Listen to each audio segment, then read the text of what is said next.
a man killed a mysterious deer and went missing afterward.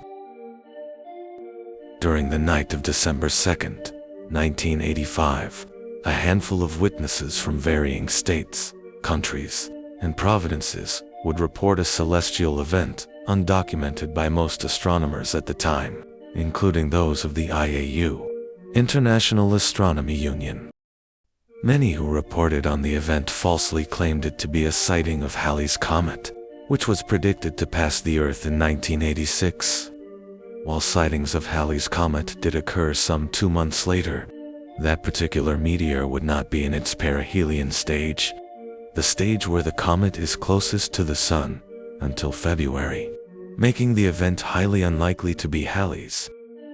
Furthermore, cited reports suggested that the celestial body dove toward the Earth at a steep angle, with an estimated trajectory directed at somewhere in northern Canada, something that Halley's Comet has never done, given its documentation dating back to 240 BC, and an upcoming visit in 2062.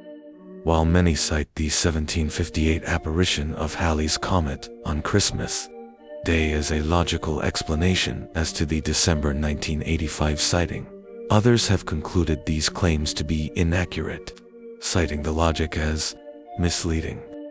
Other theories as to the celestial being's identity cite anything from meteorites to UFOs, with some explanations being logical, and others downright science fiction.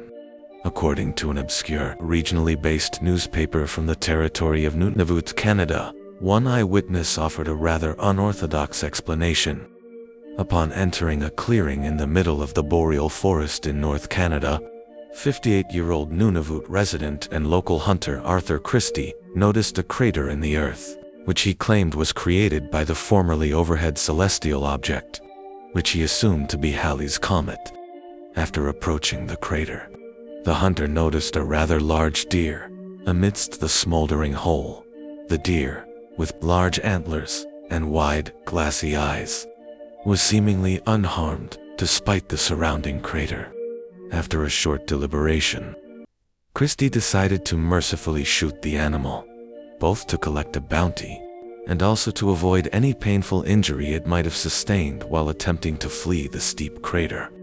Rather than using the beast for venison or skinning it for buckskin, Christie chose to taxidermy the animal, mounting its head on the wall in his basement. The hunter remarked that the deer was unlike any critter he had ever seen, and he had seen a lot of them. According to Christie, the deer was extremely difficult to gut, as its skin was like rubber, unlike most of the deer he had killed in the past. This deer, which he nicknamed Halley, felt inorganic to the touch, as if it wasn't an actual deer at all.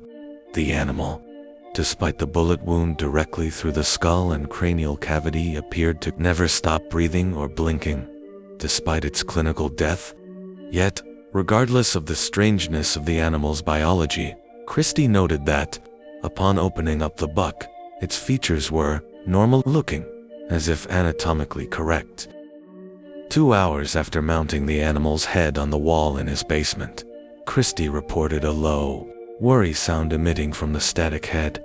The sound, which perpetually lasted for weeks, according to Christie, sounded like a high-pitched microwave. Despite routinely checking the head, Christie never found a source of the sound, resorting to constantly shutting the basement door in order to sleep, both to dampen the sound and to close off the still blinking head, which he claimed was watching him. Many rumors began circulating regarding the strange phenomenon as word around the Nunavut area and the greater parts of northern Canada took credence.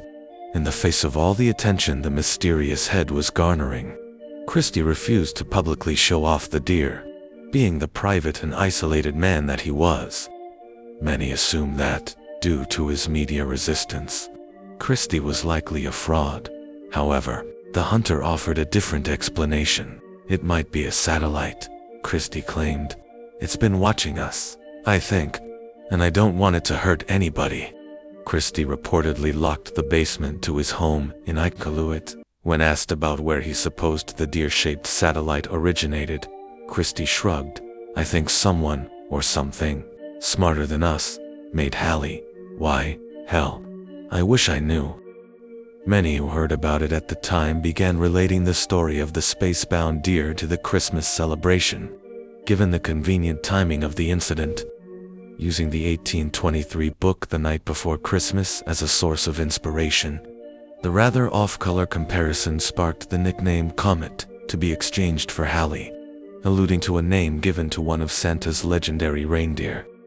Though the interest in Comet only grew in the small town of Iqaluit and the greater Nunavut area, the story would take one final sharp and unexpected turn. Arthur Christie was reported missing on December 25, 1985.